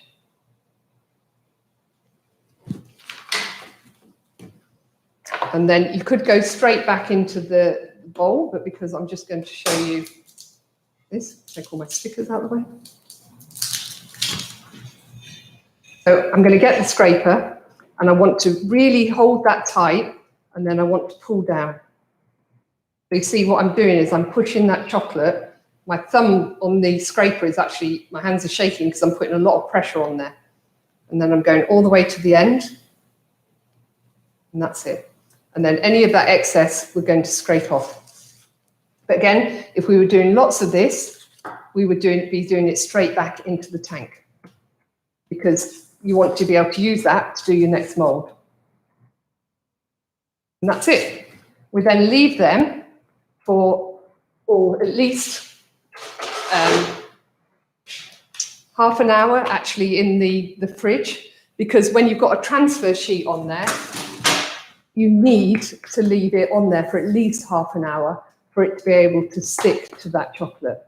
If you take it off too early, what happens is it's not stuck to the chocolate at all, and then you won't get that pattern on the base. So hopefully we should have some. Have we got anything to look at? I'm going to get Claire to put this one in the fridge so that we can have a look at that in a minute. Thank you. Right. Okay. Okay, in the meantime, I'm going to leave you with a question. Okay. So what percentage of chocolate is best for making a ganache? Again, it really depends on what you want. So when we're making ganaches, what we're thinking about is what's it for. So if it's for my cake, which I've just done earlier, the 50% would be fine, because I've got buttercream in there, I've got sponge in there, I've got lots of other flavours going on that are going to overpower, say, the chocolate. If I wanted to make a ganache and I want to use a 70 or 80%, what you're going to find is that's got more cocoa mass in there. So, you know, it's got 80% of the cocoa mass and only 20% sugar. So when that ganache sets, it's going to set a lot harder. So, you know, when I was talking earlier about the fact that the ganache might crack or, you know, become dry, that's when you need to start thinking about putting other things in there to help soften it. So it really does depend on the recipe that you're doing and what you're using it for. Because I know the trend at the moment is going low sugar. So, you know, like lots of people are wanting the higher percentage chocolates, but in pastry, the percentage of, you know, the sugar in the chocolate is often there for a purpose. You know, sugar is very functional in all the stuff that we're doing. So like I said before, if you wanted to make a brownie, you need a 54% chocolate, because that's got sugar in it. So your brownie is lovely, squidgy and soft. If you used an 80% chocolate in your brownie, you're going to get a very crisp, hard shell on the brownie, because you've taken out 30% of that sugar. So you need to think about what it is you're putting the chocolate in there for and what you're doing with it. Is that okay, Claire? Yeah, that's good. Another good question about the butter. Yes. So how much fat should the butter have? Like, is it good to use like a high fat percentage butter? Yeah. Yes. No. So with your butters, yeah, when we're looking at doing chocolates again, it is good to use what we call a dry butter. So it hasn't got much water content in there again, because then when we're adding the butter in, we're adding it in for its creaminess and its texture, but we're not adding any problems for shelf life in there. So, you know, the higher the percentage of fat in the butter, the less water, so we get a better shelf life. Okay. So now we come to the other ganache. So if you do a cut ganache, which we're about to do here, this time it's the same process. We're doing a ganache with the creams and the butters, but we're adding in more chocolate this time. And when we add in more chocolate, when we add in more chocolate, we can then cut it and it will stay in a nice square shape. If that had been the ganache that I made to fill my chocolate with the butters and the glucoses in it, it wouldn't have such a firm bite to it, because it's inside a shell.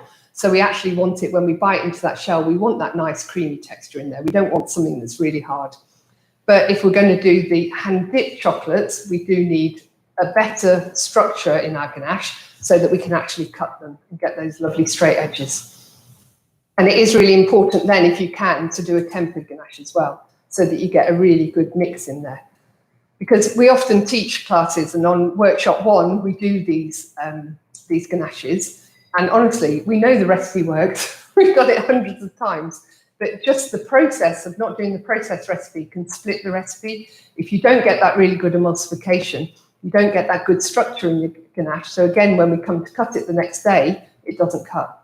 So I'm doing that because we cut it on a guitar cutter, where we put the sheet of ganache on, and we pull it down, and the strings on the guitar cutter will actually cut it for us so that they all become the same size. If you were to cut it by hand, then you would need to do it with a knife. But what you would want is a warm knife. So I'd use my heat gun, I wouldn't use water, I would use a warm knife, and then I would cut it into squares. So we don't want any water around there, because then when we dip it, that would affect it. So I don't know whether, Claire, can they see your picture? My picture. Yeah. We've got some, just about to make some gold alcohol here. Look at that. Do I do it that way? This was one we made earlier. I think it looks like a tree. And there's the moon, and it's in a frame. Yes, you're going to wonder what's been going on over the weekend. But in here is gold creative powder. And so what I'm going to do is I'm going to add in some alcohol. And this is a high percentage alcohol. So I'm going to pour a little bit of that into here. You don't want too much. And we're just going to give it a shake around, because what I want to do is bring it back to life. But if I put too much in there, I'm not going to be able to use it for my decorations. So I'm just going to swirl it around a bit. And also, because the alcohol's in there, that alcohol is going to evaporate. So again, if you're ever doing this, only use small amounts, because otherwise you come back to it and all the alcohol's gone, and it's hard to use again. Okay, so that's my alcohol. The other thing I'm going to use is some of the textured sheeting. So I have some textured sheet in there. I have the transfer sheets again. And I have a piece of, what is it, like a box, you know, like the edge of a box. So we've cut it so that it's quite strong, but I can dip that into there and I can make a nice line onto my ganache as well. Okay, so but for this one, we're going to use another kettle, which I'm sure is going to be set as well.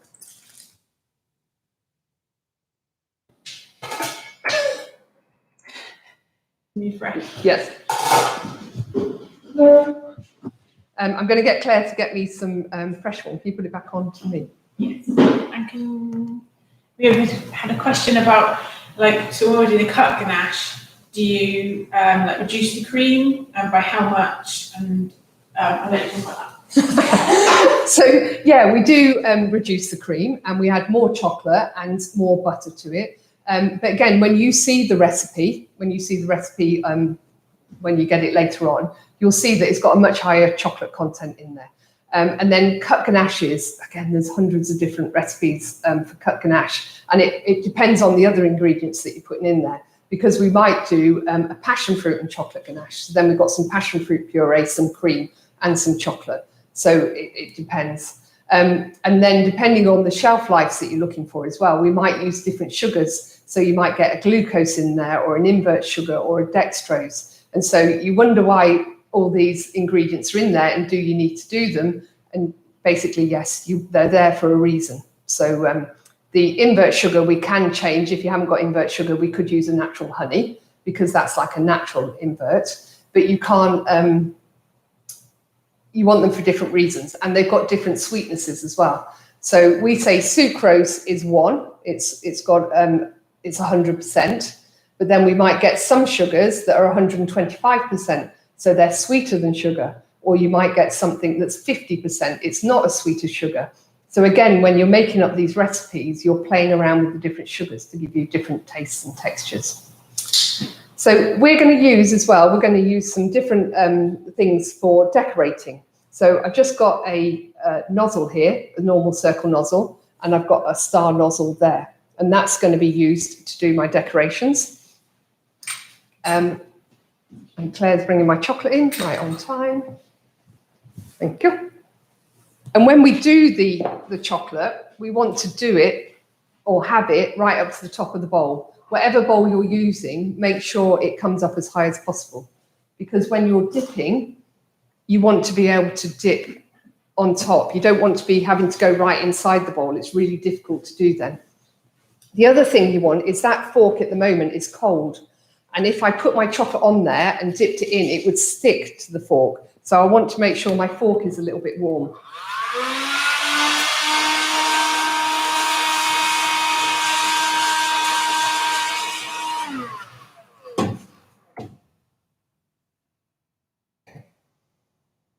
But then there's two ways that you can do it. You can put your chocolate on top and press it all the way down and make it disappear.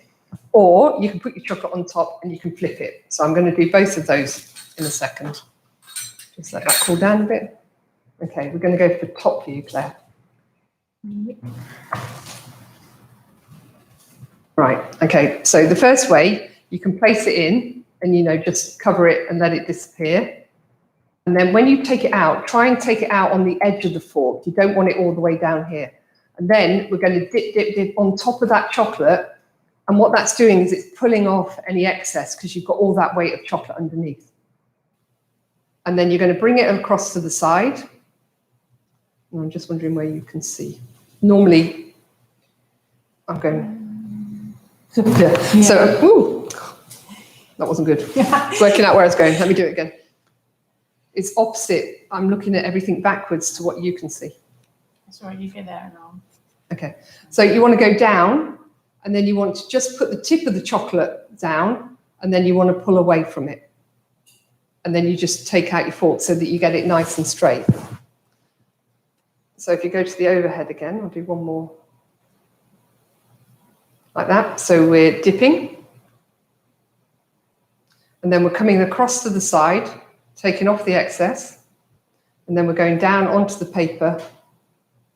You know, I've got it down on the front bit then. I'm lowering it, and then I'm just coming off to the side.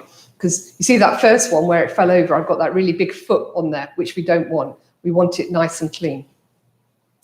So you could just use your fork and put a line in it and go across. And that looks a bit like the, you know, the chocolates in the milk tray box, where you just get that lovely little lip on it. We could do it where we get 2 or 3 lips on there. Show you now. Again, dip, dip, dip, making sure I'm going on top of that chocolate, coming across to the side and going down. Do another one. This is very therapeutic, you know, once you get going, you really get into your dipping. And go down again. Okay, so I just did it once with my fork before, so now I could do it 3 times. I could go 1, 2, 3. 1, 2, 3. And you can't necessarily see much of it at the moment, but when that's set, it really becomes quite prominent. Another way of doing it is you could place it on top and then just hit one corner and do that. So you flip it onto your fork. Then dip, dip, dip, take it across the side and then place it down.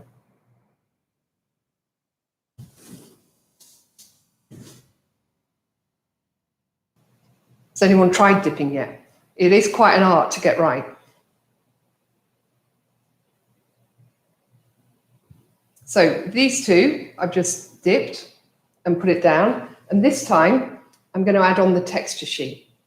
So I'm just going to place it on top and then use the back of my fork just to press it. You see, so I can make sure that it actually goes right onto the chocolate. And then we know we've got a nice flat surface and it's going to come out well. These 2, I'm going to put some transfer sheets on. So again, place it down. Come away, do another.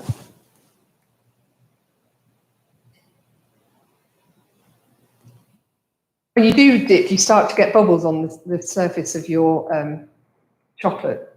And they can come onto the top of your chocolates. You don't want that, so you would give this stir to get rid of those bubbles. But I'm going with a transfer sheet. Make sure you put it rough side down. So place it on. And then again, just press it.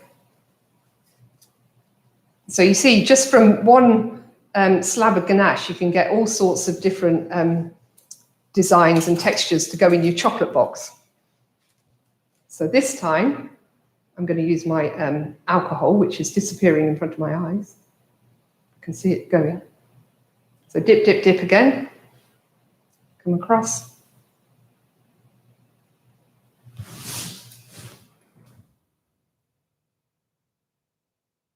Go quiet when I'm dipping because I'm concentrating. Okay, would you like a question, Julie? Yeah, go on. Okay, so when you're doing dipped chocolates, do you prefer greaseproof paper or a seal pad to sit them on and allow them to set? Yeah, so if you do a seal pat, what you're getting is you're getting a nice texture on the base of your chocolate as well. But I mean, either works. It doesn't have to be a seal pat. It can be greaseproof paper. But again, you remember when we said the chocolate, whatever you put your chocolate onto, it's going to mirror that. So the base of my chocolate will look dull like that, whereas seal pats have a bit more of a shine, so you will get a bit more of a shine coming through. So this time I'm just dipping that edge in my gold alcohol, and then I'm just going on top. You see how that gives you a lovely, very straight, lovely gold bit on the top there. So that looks really good. And then if we use the nozzles, we can get another effect. So there's so many different ideas you can do with these dipping chocolates. I mean, we've just covered a few of them here, but there are a few inexpensive ways of doing the chocolates. Get it on the end. But you see, that chocolate is beginning to thicken. So after I've done, I don't know, you would get a lot faster at this, but after you've done 30 or so, you would need to stop and actually warm up your chocolate a little bit because you want a really thin edge on your chocolates. So this time I'm going to get the nozzle and I'm just going to dip it in if I can.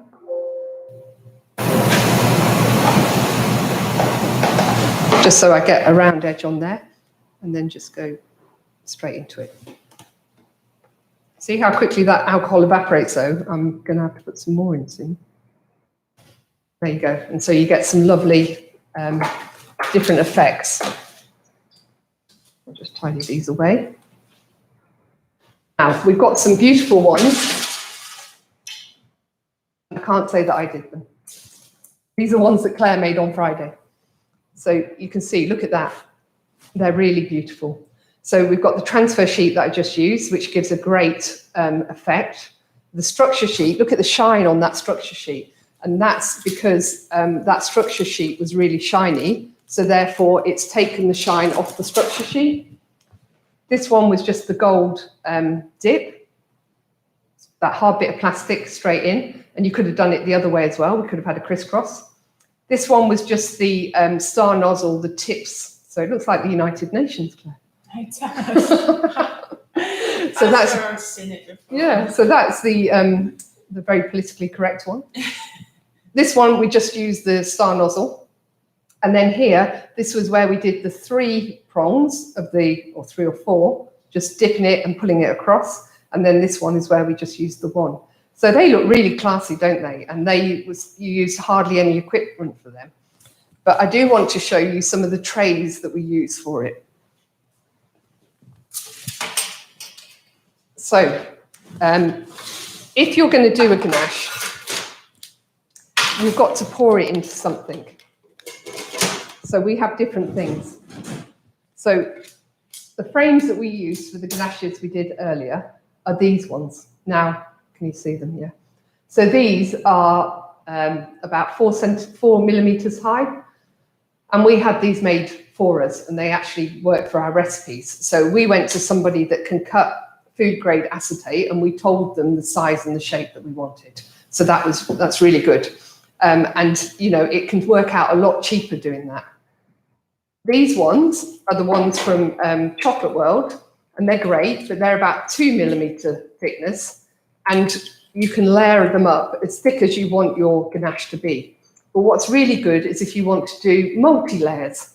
So we could start with one, and we could do a white chocolate ganache. Then we could put another one on, do a milk chocolate, and then we could put another one on, do a dark chocolate. So all of a sudden, you've got these nice layers, and they're all totally the right shape and the right size because of the frames that we've used. So they're really good. Now, if you haven't got any of them, it doesn't mean that you can't make ganache, because you can. So then you just need a tray. It could be any tray, gastronome or anything like that. But then we put a piece of greaseproof paper down, and we need something else, like a metal bar or something. It could be plastic, doesn't matter. But that is going to stop your chocolate filling the whole tray. So what we would do is we put a little bit of the lip up there so that we've got something to be able to pull the ganache out. We can just release the edges. And then here we can change the different size of the recipes. So that's really useful as well. So you don't have to buy the really expensive, what they're called? Frames. You don't have to buy them.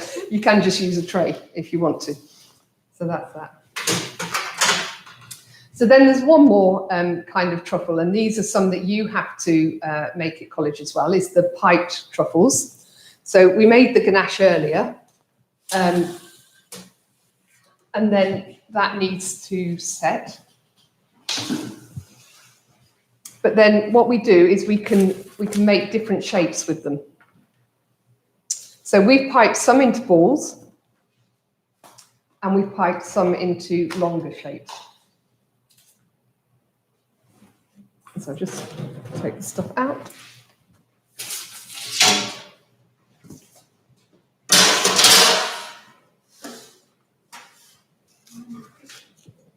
Sorry? Right, okay. So this was the ganache that I made earlier. And you can see it's started to thicken, which is good. So I'm just going to give it a stir. And then I want to put it into a piping bag. And then I'm going to put a star nozzle on the piping bag.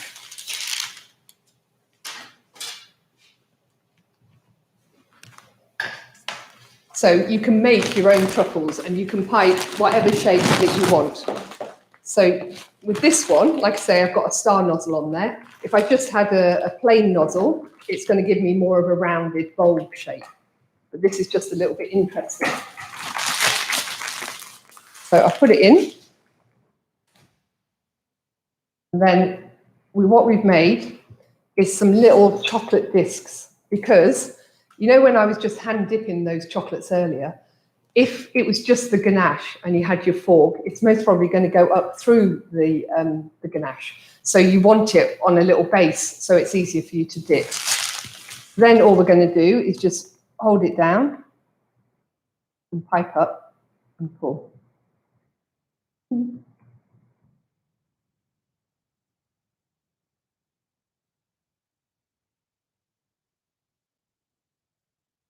So that you get a nice shape. Or you could do a little rosette on there. It's whatever you want. Now, they will set. If I wanted to do these long ones, I would pipe out the rose and I would let it set, and then I cut it into the shapes. So these are just to make something a little bit different. Or, like we said, you could pipe up the bowls and then you could roll them, which is what we've done with some of the others here as well. But if we were going to dip these ones, it's a bit more tricky because they're smaller as well and they're a lot lighter. See, I'm just going to give my chocolate a bit of a stir to make sure it's, you know, I've got the flow rate, which I have.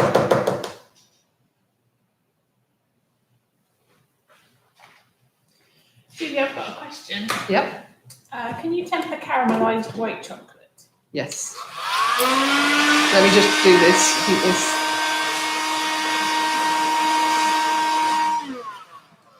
You can temper it.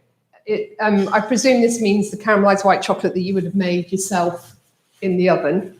But when you caramelise it, often it gets a bit gritty. You know, it's not as smooth as it was before. But it's still got the cocoa butter in there. So as long as you haven't taken it too far and it's, you know, like it's nice and fluid, you could temper it. We often find if you wanted to temper it, it's better not doing it in the oven. It's better to do it in a water bath, you know, a water bath where you can control the temperature more, and it's in a backpack bag, so it's not getting the heat from the tray. So that way the sugar doesn't caramelize as easy. So that's sometimes a bit better to do it that way. Right, so I'm going to take one of these ones that we did earlier, and again, I'm going to place it on and turn it over. Get it towards the end of my fork. And just the same dipping, but they're lighter. So when you try to get them off later, it's a bit trickier because they're really light. So just come straight down and pull off. And these are really nice if you sprinkle them You know, like you can get some little shimmers or some little flakes on the top as well. So just straight down. But how easy is that to do? You don't need anything. You just need a little bit of chocolate, a star nozzle, and you can make some beautiful truffles. Because I know some people would have this on an exam, and you know, you want to impress. So then we could just sprinkle some little, these are little splitters, but it could be nuts, it could be, you know, anything you wanted it to be. So they're quite easy. The round ones, or the long ones, are a bit more tricky because, again, they can roll off your fork a little bit like that. Okay. So again, dip. And then these ones, you can actually put them into a cocoa powder or an icing sugar and roll them along, and then they get like a ripple effect on them. So that used to be quite popular as well. So we just did those. And then these are really nice if you use spinning later. You know, if you get a white chocolate or a milk chocolate and you actually spin over the top of them. Okay. Okay. So that's those chocolates. But then we can go to chocolate truffles. So I have to get some gloves. And here we've actually pre-rolled the chocolate truffles. And again, you know, like these are really nice at Christmas time. Now we pipe them into bulbs and then just re-roll them to get the shape we want. But you could, I don't know, people use melon ballers and all that kind of stuff, don't they? But that all seems like too much of a hassle. It's much easier to pipe and get a much more consistent shape. And then we can decorate them in lots of different ways.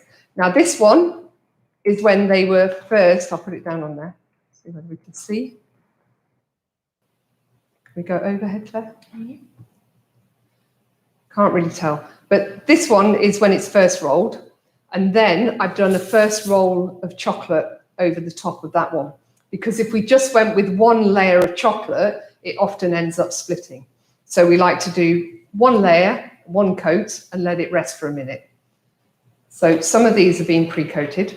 And then all I'm going to do is put some chocolate into the palm of my hand and roll them round. And take them off, but actually first I'll do dipping because I don't want to. So here I've got some splitters. So I can place my truffle into the chocolate, give it a dip, take it to the edge, and then place it into the splitters. So again, this could be anything. It could be vermicelli, it could be nuts, it could be all sorts of different things. And then what we want to do is just give it a shake round, or if there's two of you, it's quite nice for the other person to have a fork and to be able to roll them as well and roll them through it. But then we need to leave it in there. So normally we do this on a bigger tray. We need to leave it to set for a little bit before we take them out. So that's in the splitters. We can do the same thing into the cocoa powder. So you often see the truffles coated in cocoa powder. But one of the things you've got to watch out for with the cocoa powder is that when you place them in, roll it around, but when they come out, they need to go into a sieve and you need to sieve off the excess cocoa powder, because sometimes when you eat these truffles and you breathe in, it hits the back of your throat and you're almost choking because of the excess cocoa powder there. So you let them set and then you just gently put them in the sieve to sieve off any of the excess cocoa powder. And then you can just do some plain straight onto the paper, and then we can spin over the top of them with a different colour. So I hope this has given you lots of ideas about what you can do with your truffles. Definitely need a dipping fork. You know, whatever you do need one of these. And they come in all sorts of different shapes and sizes. And you can get a round one for doing truffles. So, you know, like your truffle actually sits in the hole and it's very easy to just turn over and tap out. And then it can also leave like a little round texture on the top of your truffles, which is quite nice. So that's the truffles. And then, like I say, what we can do is do some spinning. So I'm just going to add a little bit of, this is the same colour chocolate, but imagine it's a different colour chocolate. Let's add it into my piping bag.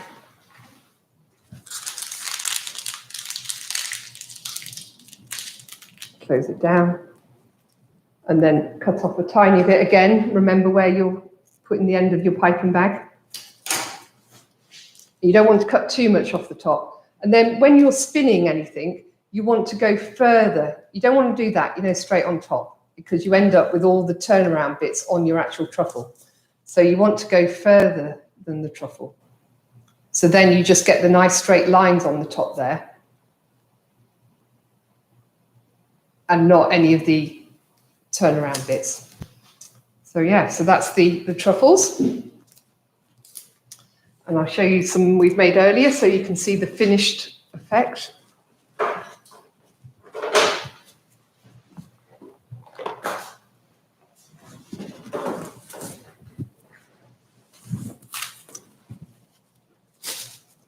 So these ones are going to roll everywhere when I take them off, aren't they? I was just going to say that.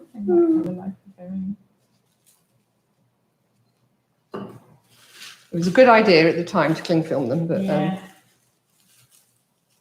maybe not. Another good reason to reduce cling film use. Yes.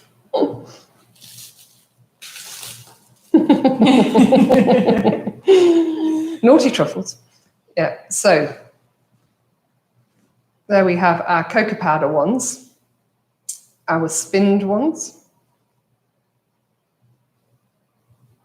There we go. And then just some plain ones.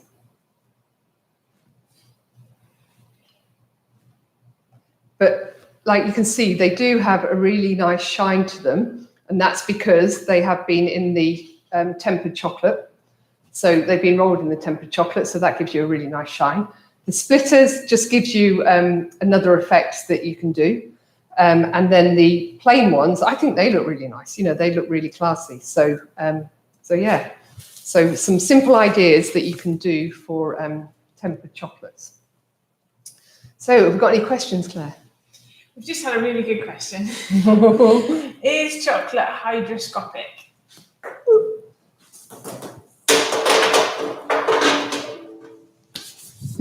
Yes. So chocolate, especially the white chocolates and the milk chocolates, because of the sugar and the milk powders in there, they do attract water. So if you had them in a really humid kitchen or if it was a humid day or whatever, and you've got your chocolates out and they're not sealed in the bag, then they will absorb the moisture. So you do have to watch out for that, especially, like some of the kitchens that you use with all the steam and everything that's going on in there, you could really quite easily ruin the chocolate. And what happens is if any moisture gets into the chocolate, that actually starts to thicken the chocolate. So when you put it in the microwave or you try and melt it, this chocolate just doesn't want to melt at all. And you think there's something wrong with the chocolate. And then we've had it a couple of times where people have said there's something wrong with your white chocolate. So we bring it in and we've actually got a moisture reading meter. So we can send it to the lab and they test it for us. And we shouldn't have anything above 1. So it should be like 0.5 or something like that. But when we get them in, they're reading like 1, 1.5, 2. So that means it's got too much moisture in there. So therefore it will thicken. And there's not a lot you can do about it. You could use that chocolate in mousses or sauces or ice cream, something like that, but you'd never be able to use it for tempering again because it just won't do it. Cool. Thank you very much. You've made people hungry again. I'm actually quite hungry as well. You won't see us in a minute when we turn the camera off, but we might be attacking the trolley. No, so it's been lovely having you with us for the afternoon. So if you've got any questions, you have got the email address because you got emailed out the links to today. But remember, we have got all the other things on the Chocolate Academy website as well. So you can go on there and watch our other live streams. And we will be having lots more coming up. So I'm actually doing a ganache one. You'll know half of it. I'm doing a ganache one with Claire in a couple of weeks. And then we've got Easter eggs and Easter figures. And we've got Mark doing spring cakes. Spring and flowers. And flowers, yeah, so chocolate flowers. So that'll be really exciting. So keep an eye on the Chocolate Academy Instagram page. And Natasha always, gives you plenty of warning when we're going to be doing them. And you can do exactly the same. You just download the link And if you can't watch it at the time, don't worry, because once you've got that link, you can watch it at any time, you know, and you can go back and watch it again, which is really good. So yes, so thank you for your company this afternoon, and we hope you've really enjoyed it. And we hope we might see you for some of the other ones that we're doing later on in the week. But anyway, enjoy your chocolate and have a great day. Thank you.